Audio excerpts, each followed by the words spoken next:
우리는 북한에 갈 수 없습니다. 분단 국가에 살고 있기 때문이에요. 여권이 있어도 돈이 있어도 북한은 갈 수 없는 곳이죠. 중국은 마음만 먹으면 갈 수 있고 일본도 동남아도 유럽도 자유롭게 갈 수 있습니다. 하지만 북한만큼은 불가능해요. 같은 한반도에 있으면서도 가장 먼 곳, 그곳이 바로 북한이죠. 여러분도 아시다시피 분단 이후 70년이 넘는 시간 동안 우리는 북한 땅을 밟아본 적이 없습니다. 그런데 외국 사람들은 다릅니다. 외국 사람들은 북한을 여행해요. 유럽에서 온 배낭여행객, 중국에서 온 단체 관광객, 호기심 많은 미국 대학생까지 북한에 들어갑니다. 이들은 북한에서 며칠을 머물고 평양 거리도 보고 지하철도 타고 숙소에서 잠도 자죠. 북한 주민들과 마주치기도 하고 북한 음식도 먹고 사진도 찍습니다. 여러분도 유튜브나 다큐멘터리에서 본 적이 있을 거예요. 외국 사람들이 평양 거리를 걷고 북한 식당에서 식사하고 기념품 가게에서 물건을 사는 모습을요. 그들은 카메라를 들고 북한의 풍경을 찍고 돌아가서 SNS에 올리기도 하죠. 북한 여행 후기라는 제목으로 말입니다. 물론 아무나 갈 수 있는 건 아닙니다. 여행사를 통해 미리 신청해야 하고 정해진 일정을 따라야 하고 안내원과 함께 움직여야 해요. 혼자 돌아다니는 건 절대 허락되지 않죠. 안내원 없이 호텔 밖으로 나가는 것조차 금지되어 있습니다. 심지어 화장실 갈 때도 안내원에게 말해야 하는 경우가 많아요. 그럼에도 불구하고 매년 수천 명의 외국인들이 북한을 방문합니다. 대부분은 중국을 통해 들어가고 짧게는 사흘, 길게는 일주일 정도 머물죠. 비용도 만만치 않습니다. 일주일 일정이면 보통 200만 원에서 300만 원 정도가 들어요. 그런데도 북한 여행 상품은 계속 판매되고 사람들은 계속 신청합니다. 우리는 갈 수 없지만 외국 사람들은 가요. 우리가 평생 가보지 못할 수도 있는 그곳을 외국 사람들은 관광 상품처럼 다녀오죠. 그렇다면 질문이 하나 남습니다. 이들이 본 북한은 어떤 모습일까요? 그리고 그들이 본 것이 북한의 전부일까요? 외국인 여행자들의 눈에 비친 북한, 그들이 경험한 여행의 실제 모습, 그리고 그 속에 숨겨진 현실을 오늘 함께 살펴보려 합니다. 북한 여행은 분명 존재해요. 하지만 그 여행이 보여주는 것과 보여주지 않는 것 사이에는 우리가 생각하는 것보다 훨씬 큰 차이가 있죠. 그 차이를 이해하는 것이 북한을 이해하는 첫걸음입니다. 그렇다면 외국인들은 어떻게 북한에 들어갈까요? 북한 여행은 생각보다 복잡한 과정을 거쳐야 합니다.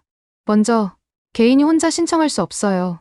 반드시 북한 여행 전문 여행사를 통해야 하죠. 이런 여행사들은 주로 중국 베이징이나 단둥에 있습니다. 북한과 직접 연결된 몇몇 여행사만이 북한 입국 허가를 받을 수 있기 때문이에요. 신청 과정도 까다롭습니다. 여권 사본을 제출하고 직업을 밝혀야 하고 때로는 신원 조회도 받아요. 언론인이나 인권활동가는 거의 입국이 불가능하죠. 북한 당국이 거부하기 때문입니다. 심지어 한국계 외국인도 입국이 매우 어려워요. 승인이 나기까지는 보통 몇 주에서 한 달 정도 걸립니다. 북한 당국의 심사를 거쳐야 하기 때문이죠. 승인이 나면 중국으로 가야 해요. 대부분의 외국인 여행객들은 베이징에 모입니다. 그곳에서 단체로 기차나 비행기를 타고 평양으로 들어가죠. 개인 일정으로 가는 경우도 있지만 그래도 여행사 안내원과 함께 움직여야 합니다. 기차로 가는 경우 베이징에서 출발에 하루 정도 걸려요. 국경을 넘을 때 북한 관리들이 기차에 올라타 여권을 검사하고 짐도 확인하죠. 카메라, 휴대폰, 책, 심지어 잡지까지 하나하나 들여다봅니다. 정치적인 내용이 있는지, 북한 체제를 비판하는 내용이 있는지 확인하는 거예요. 여러 여행객들의 증언에 따르면 이 검사 과정이 몇 시간씩 걸리기도 합니다. 가방을 전부 열어야 하고 노트북이나 태블릿도 켜서 보여줘야 하죠. GPS 기능이 있는 기기는 압수당하는 경우도 있어요. 비행기로 가는 경우는 조금 빠르지만 비용이 더 듭니다. 고려항공이라는 북한 항공사를 이용하는데 기내 서비스도 독특해요. 승무원들의 복장도, 기내식도 모든 게 북한식이죠. 기내에서는 북한 선전 영상이 나오고 북한 음악이 흐릅니다. 평양에 도착하면 안내원들이 기다리고 있어요. 보통 2명이 한 팀을 맡습니다. 한 명은 설명을 하고 한 명은 관찰하는 역할이죠. 여행객들은 이때부터 계속 이 안내원들과 함께 움직이게 됩니다. 안내원들은 대부분 영어나 중국어를 유창하게 구사해요. 친절하고 예의 바르지만 동시에 매우 철저하죠. 여행객들이 규칙을 벗어나지 않도록 항상 지켜보고 있습니다. 공항에서 나오는 순간부터 모든 일정이 정해져 있어요. 어디로 가고, 무엇을 보고, 어디서 식사하고, 어디서 잘지 미리 다 짜여 있죠. 여행객이 선택할 수 있는 건 거의 없습니다. 저기 가보고 싶어요 라고 말해도 대부분 거절당해요. 심지어 사진을 찍을 때도 규칙이 있습니다. 군인이나 경찰을 함부로 찍으면 안 되고 가난해 보이는 모습도 찍으면 안 돼요. 건설 중인 건물이나 낡은 시설도 촬영 금지죠. 안내원이 허락한 곳에서만 사진을 찍을 수 있습니다. 만약 금지된 사진을 찍었다면 나중에 안내원이 확인하고 삭제하라고 요구해요. 이렇게 여행은 시작되기도 전부터 통제됩니다. 외국인들이 북한에 발을 딛는 순간 그들은 이미 정해진 틀 안에 들어가 있는 거예요. 그리고 이 틀은 여행이 끝날 때까지 절대 벗어날 수 없죠. 북한에 도착한 외국인들은 무엇을 보게 될까요? 여행 일정은 대부분 비슷합니다. 먼저 평양 시내를 둘러봐요. 넓은 대로, 정돈된 건물들, 깨끗한 거리가 눈에 들어오죠. 생각보다 정리돼 있다는 게 많은 여행객들의 첫인상입니다. 평양 지하철도 빠지지 않는 코스예요. 지하 100m가 넘는 깊이에 있는 지하철역은 화려한 샹들리에와 벽화로 장식돼 있죠. 마치 궁전 같다는 말이 나올 정도입니다. 여행객들은 두세 정거장 정도 지하철을 타보고 사진도 찍어요. 김일성 광장도 가고 괴선문도 봅니다. 주체사상탑 같은 기념물 앞에서 단체 사진을 찍기도 하죠. 안내원은 하나하나 설명해주지만 대부분 북한 체제를 찬양하는 내용이에요. 식사는 정해진 식당에서 합니다. 외국인 전용 식당이거나 특급 호텔 식당이죠. 음식은 생각보다 괜찮다는 평가가 많아요. 냉면, 불고기, 김치 같은 한식도 나오고 때로는 서양식 음식도 제공됩니다. 숙소도 마찬가지예요. 양각도 국제호텔이나 고려호텔 같은 특급 호텔에 묵습니다. 방은 깨끗하고 시설도 괜찮은 편이죠. 하지만 인터넷은 되지 않고 TV에서는 북한 방송만 나와요. 공연 관람도 일정에 포함돼 있습니다. 집단 체조나 예술 공연을 보는데 규모가 굉장히 커요. 수천 명이 동시에 움직이는 모습은 확실히 인상적이죠. 여행객들은 이 장면에 감탄하기도 합니다. 쇼핑할 수 있는 곳도 있어요. 외국인 전용 상점에서 북한 우표, 인삼, 술 같은 기념품을 살 수 있죠. 가격은 달러나 유로로 받습니다. 이렇게만 보면 북한은 꽤 괜찮은 나라처럼 보여요. 거리도 깨끗하고 사람들도 질서정연하고 관광시설도 나쁘지 않죠. 하지만 여기에는 중요한 사실이 하나 빠져 있습니다.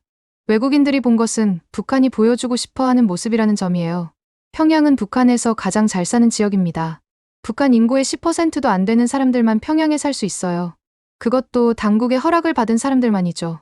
외국인들이 간 식당, 호텔, 관광지는 모두 미리 준비된 곳입니다. 일반 북한 주민들이 가는 곳이 아니에요. 심지어 지하철도 외국인들이 타는 구간은 정해져 있죠.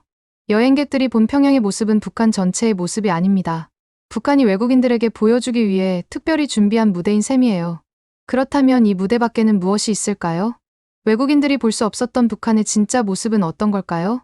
북한을 다녀온 외국인들의 이야기를 들어보면 재미있는 공통점이 있습니다. 누가 가든 언제 가든 비슷한 장소를 다녀왔다는 거예요.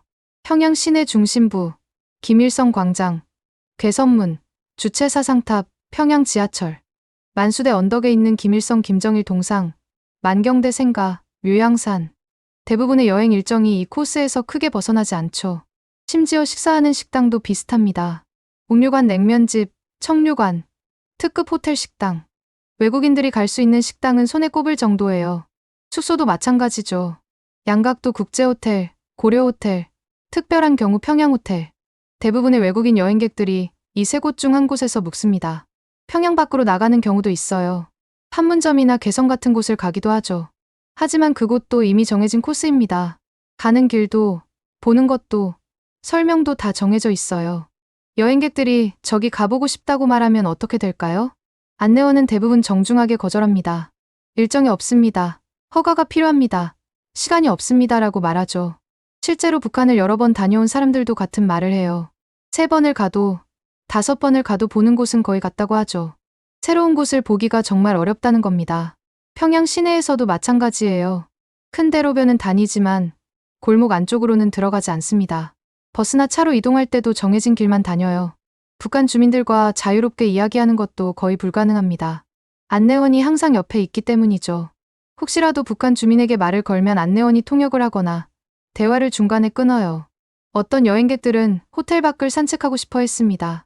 하지만 대부분 허락되지 않아요. 호텔에서 나가려면 안내원과 함께 가야 하죠. 혼자 나가는 건 금지되어 있습니다. 시장 같은 곳도 갈 수 없어요. 북한에도 장마당이라는 시장이 있지만 외국인들은 거의 갈 수 없습니다. 일부 여행 상품에 시장 방문이 포함된 경우도 있지만 그것도 외국인을 위해 특별히 정리된 곳이에요. 왜 이렇게 정해진 곳만 보여줄까요? 북한 당국은 외국인들에게 좋은 이미지만 보여주고 싶어 합니다. 가난한 모습, 힘든 모습, 통제받는 모습은 절대 보여주고 싶지 않은 거죠. 그래서 외국인들이 보는 북한은 일종의 쇼케이스예요. 가장 좋은 것만 골라서 보여주는 전시장 같은 겁니다. 하지만 전시장 밖에는 전시되지 않은 현실이 있어요. 외국인들이 볼 수 없는 북한의 진짜 일상이 그곳에 있죠. 외국인들이 본 북한과 실제 북한 주민들이 사는 북한은 얼마나 다를까요? 이 질문에 답할 수 있는 사람들이 있습니다. 바로 탈북민들이에요. 탈북민들의 증언을 들어보면 외국인들이 본 북한과는 전혀 다른 이야기가 나옵니다. 평양 중심부는 깨끗해 보이지만 조금만 외곽으로 나가면 전혀 다른 풍경이 펼쳐진다는 거죠. 외국인들이 다닌 넓은 대로변에는 깨끗한 건물들이 있어요. 하지만 그 뒤편 골목으로 들어가면 낡은 집들이 빼곡히 들어서 있습니다. 전기도 제대로 들어오지 않고 수도 시설도 제대로 작동하지 않는 곳이 많아요. 여러분도 기억하실 겁니다. 우리나라도 옛날에는 손님이 오면 집안을 깨끗이 치우고 좋은 음식을 차렸던 시절이 있었죠. 북한이 외국인들에게 하는 것도 비슷해요. 다만 그 규모가 도시 전체, 국가 전체로 확대된 겁니다. 탈북민들은 평양에 사는 것 자체가 특권이라고 말합니다. 평양 거주 허가를 받으려면 당에 충성해야 하고 가족 배경도 깨끗해야 해요. 그래서 평양 사람들은 북한에서도 상위 계층이죠. 외국인들이 탄 평양 지하철도 실제로는 조금 달라요. 외국인들이 타는 구간은 두세 정거장 정도입니다. 하지만 실제 평양 주민들이 이용하는 다른 구간은 시설이 훨씬 낡았다는 증언이 있어요. 조명도 어둡고 사람들도 훨씬 더 많이 붐빈다고 하죠. 식량 사정도 외국인들은 알 수 없습니다. 외국인들은 호텔과 특급 식당에서 식사하지만 일반 주민들은 배급에 의존해요. 그런데 이 배급이 제대로 나오지 않는 경우가 많죠. 아사 직전까지 가는 사람들도 있습니다. 특히 평양이 아닌 지방 도시나 농촌 지역은 상황이 더 어려워요. 장마당에서 식량을 구해야 하는데 돈이 없으면 굶어야 하죠. 한 탈북민은 이런 말을 했습니다. 외국 사람들이 평양 중심가만 보고 북한이 괜찮다고 생각하는 건 서울 강남만 보고 한국 전체를 판단하는 것보다 더 큰 착각이다라고요. 외국인들이 본 공연이나 집단체조도 마찬가지예요. 화려하고 인상적이지만 그 뒤에는 수개월간의 강제 훈련이 있습니다. 학생들은 수업을 빠지고 연습에 동원되고 어른들도 직장을 쉬고 참여해야 해요. 심지어 외국인들이 다니는 길도 미리 준비됩니다. 외국인 방문 일정이 잡히면 그 구간의 건물을 새로 칠하고 거리를 청소하고 주민들에게 옷차림을 단정히 하라고 지시해요. 외국인들이 보는 북한은 무대 위의 북한이에요. 하지만 무대 뒤에는 전혀 다른 현실이 있죠. 그 현실을 아는 사람들이 바로 그곳에서 살다가 나온 탈북민들입니다. 여러분은 어디든 갈 수 있습니다. 서울에서 부산으로, 제주도로, 원하는 곳으로 자유롭게 이동할 수 있죠. 당연한 일이라고 생각하실 거예요. 하지만 북한 주민들은 다릅니다. 북한에서는 마음대로 움직일 수 없어요. 북한에는 통행증이라는 게 있습니다. 다른 지역으로 이동하려면 반드시 이 통행증을 발급받아야 해요. 친척집에 가려고 해도 다른 도시에 가려고 해도 허가를 받아야 하는 거죠. 통행증을 받는 것도 쉽지 않습니다. 왜 가는지, 누구를 만나는지, 언제 돌아오는지 상세히 적어야 해요. 그리고 당국의 승인을 받아야 하죠. 거부당하는 경우도 많습니다. 기차를 타거나 버스를 타도 검문이 있어요. 통행증이 없으면 잡혀갑니다. 심하면 구류를 당하거나 벌금을 내야 해요. 여러분도 아시다시피 우리나라도 옛날에는 통행금지 시간이 있었습니다. 밤에 돌아다니지 못하던 시절이 있었죠. 북한은 지금도 그런 통제가 훨씬 더 강하게 남아있는 거예요. 특히 평양 출입은 더욱 엄격합니다. 평양에 들어가려면 특별한 허가가 필요해요. 평양 거주자가 아니면 함부로 들어갈 수 없죠. 그래서 외국인들이 본 평양의 깨끗한 모습이 유지되는 겁니다. 국경 지역은 더 심해요. 중국과 가까운 국경 도시들은 감시가 매우 삼엄합니다. 탈북을 막기 위해서죠. 한 탈북민의 증언에 따르면 국경 지역에서는 밤에 불을 켜고 있으면 의심받는다고 해요. 왜 밤늦게 불을 켜고 있느냐, 누구를 만나려고 하느냐는 질문을 받는다는 겁니다. 강을 건너려다 잡힌 사람들도 많아요. 중국 땅이 바로 보이는 두만강이나 압록강 근처에 사는 사람들은 강에 함부로 갈 수도 없습니다. 강에 가까이 가면 경비대가 총을 쏘기도 해요. 어떤 탈북민은 이런 말을 했습니다. 바다가 있는 마을에 살았는데도 바다에 나갈 수 없었다고요. 배가 고파서 꽃게를 잡으려 갔다가 들키면 큰일 나는 거였어요. 탈북하려는 게 아니냐는 의심을 받기 때문이죠. 외국인들은 북한에서 자유롭게 돌아다닙니다.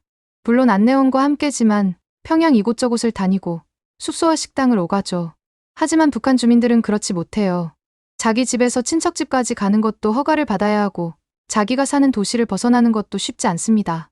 외국인들이 며칠 동안 북한을 여행하며 본 자유로운 이동은 북한 주민들에게는 없는 자유예요. 역설적이게도 외국인들이 북한에서 누린 자유가 정작 북한 사람들은 누릴 수 없는 자유인 셈이죠. 이것이 외국인 여행으로는 절대 알 수 없는 북한의 현실입니다. 북한 여행으로는 북한을 다 알 수 없습니다. 외국인들은 정해진 길을 따라 움직였고 북한 주민들은 그 길 밖에서 살아가죠. 웃는 얼굴은 볼 수 있어도 그 뒤에 숨은 삶은 볼 수 없어요. 그래서 여행 이야기만으로는 북한을 안다고 말할 수 없습니다. 외국인들이 본 평양의 깨끗한 거리, 질서정연한 모습, 화려한 공연. 이 모든 것은 사실이에요. 하지만 그것이 전부가 아니라는 것도 사실이죠. 탈북민들의 증언을 종합해보면 북한 주민들의 진짜 삶이 보입니다. 배급이 끊긴 지 오래된 지역, 전기가 하루에 몇 시간만 들어오는 집, 겨울에도 난방이 되지 않는 아파트. 이런 현실은 외국인 여행 코스에는 절대 포함되지 않아요. 북한 주민들은 매일 장마당에 나가 물건을 팔거나 사야 합니다. 국가 배급만으로는 살 수 없기 때문이죠. 하지만 외국인들이 가는 외국인 전용 상점은 이런 장마당과는 완전히 다릅니다. 깨끗하게 정리되어 있고 물건도 풍족해 보이죠. 교육 현실도 다릅니다. 외국인들이 방문하는 학교는 평양의 우수한 학교들이에요. 시설도 좋고 학생들도 잘 준비되어 있죠. 하지만 지방의 많은 학교들은 책상도 부족하고 난방도 안 되고 선생님들도 제대로 월급을 받지 못한다는 증언이 많습니다. 의료 시스템도 마찬가지예요. 외국인들에게 보여주는 병원은 깨끗하고 현대적으로 보입니다. 하지만 일반 주민들이 가는 병원은 약도 부족하고 의료 장비도 낡았고 심지어 전기가 나가서 수술을 못하는 경우도 있다고 해요. 북한 주민들의 일상적인 두려움도 있습니다. 잘못된 말 한마디, 잘못된 행동 하나가 큰 문제가 될 수 있어요. 외국 방송을 몰래 보다가 걸리면 심각한 처벌을 받습니다. 중국에서 온 물건을 가지고 있다가 들키면 조사를 받아요. 이런 긴장감 속에서 사는 삶을 외국인 여행객들은 전혀 느낄 수 없죠. 그들은 안내원의 보호 아래 편안하게 여행하니까요. 가족이 헤어지는 아픔도 있습니다. 탈북을 시도하다 잡히면 본인뿐 아니라 가족 전체가 처벌을 받아요. 정치범 수용소로 보내지는 경우도 있죠. 이런 무거운 현실은 외국인들의 일주일 여행으로는 절대 알 수 없는 부분입니다. 북한 주민들끼리도 서로를 감시합니다. 인민반이라는 조직이 있어서 이웃끼리 서로를 주시해요. 누가 무슨 말을 했는지, 누가 이상한 행동을 했는지 보고하는 시스템이죠. 외국인들은 북한 사람들이 친절하고 예의 바르다고 말합니다. 실제로 그럴 수도 있어요. 하지만 그 친절함 뒤에 숨은 두려움, 감시, 통제는 보이지 않습니다. 북한 여행을 다녀온 외국인들 중 일부는 북한이 생각보다 괜찮았다고 말하기도 해요. 하지만 그것은 보여지도록 만들어진 모습만 본 거예요. 진짜 북한 주민들의 삶, 그들의 고통, 그들의 제한된 자유는 여행으로는 알 수 없죠. 이것이 북한 여행의 한계입니다. 아무리 여러 번 가도, 아무리 자세히 봐도 정해진 틀 안에서는 진실을 다 볼 수 없어요. 지금까지 외국인들이 경험한 북한 여행과 실제 북한 주민들의 삶이 얼마나 다른지 살펴봤습니다. 외국인들은 정해진 코스를 따라 깨끗하게 준비된 북한을 봤어요. 하지만 그 뒤에는 우리가 상상하기 힘든 현실이 있었죠. 그렇다면 이런 이야기를 왜 알아야 할까요? 첫 번째 이유는 같은 민족이기 때문입니다. 분단된 지 70년이 넘었지만 북한 주민들은 여전히 우리와 같은 언어를 쓰고 같은 뿌리를 가진 사람들이에요. 그들의 현실을 외면하는 것은 우리 자신의 일부를 외면하는 것과 같죠. 여러분 중에는 북한이 고향이었던 부모님이나 조부모님을 두신 분들도 계실 겁니다. 헤어진 가족을 그리워하며 평생을 사신 분들도 계시고 돌아가실 때까지 고향 땅을 밟지 못하신 분들도 계세요. 그분들에게 북한은 단순한 여행지가 아니라 그리움이고 아픔이고 돌아가고 싶은 곳이었죠. 두 번째 이유는 올바른 이해가 필요하기 때문입니다. 외국인들의 북한 여행 영상만 보면 북한이 생각보다 괜찮네라고 생각할 수 있어요. 하지만 그것은 보여주기 위해 만들어진 모습이죠. 진실을 알아야 북한을 제대로 이해할 수 있습니다. 언론에서는 북한 소식이 자주 나옵니다. 정치적인 이야기, 군사적인 이야기가 대부분이죠. 하지만 그곳에 사는 사람들의 일상, 그들의 삶, 그들이 겪는 어려움은 잘 다뤄지지 않아요. 북한 주민들도 우리와 똑같이 아침에 일어나고 밥을 먹고 일을 하고 가족을 사랑하는 사람들입니다. 다만 그들이 살아가는 시스템이 우리와 다를 뿐이에요. 그 차이를 이해하는 것이 중요하죠. 세 번째 이유는 언젠가 다가올 미래 때문입니다. 언제가 될지는 아무도 모르지만 언젠가는 통일이 되거나 북한을 자유롭게 오갈 수 있는 날이 올 거예요. 그때를 위해서라도 우리는 북한의 실제 모습을 알아야 합니다. 외국인 여행객들이 본 평양의 화려한 모습만 알고 있다면 실제로 만나게 될 북한 주민들의 삶을 이해하지 못할 거예요. 그들이 왜 그렇게 살았는지, 무엇이 힘들었는지, 어떤 아픔을 겪었는지 알아야 진정한 소통이 가능하죠. 북한 여행은 북한의 일부만 보여줍니다. 가장 좋은 것만 골라서 보여주는 전시장 같은 거예요. 하지만 전시장 밖에는 진짜 삶이 있습니다. 우리는 그 진짜 삶을 기억해야 해요. 외국인들이 찍어온 멋진 사진 뒤에 숨은 현실을, 화려한 공연 뒤에 있는 강제 훈련을, 깨끗한 거리 뒤편의 낡은 골목을 잊지 말아야 하죠. 이 영상이 북한을 조금이라도 더 이해하는 데 도움이 되었기를 바랍니다. 북한은 단순히 적대적인 나라도 신기한 여행지도 아니에요. 그곳에는 우리와 같은 사람들이 살고 있고 그들의 삶이 있습니다. 이런 이야기들이 더 많은 분들에게 전달되었으면 좋겠어요. 영상이 도움이 되셨다면 좋아요와 구독 부탁드립니다. 여러분의 관심이 이런 이야기를 계속 만들어갈 수 있는 힘이 되거든요. 오늘도 끝까지 시청해주셔서 감사합니다.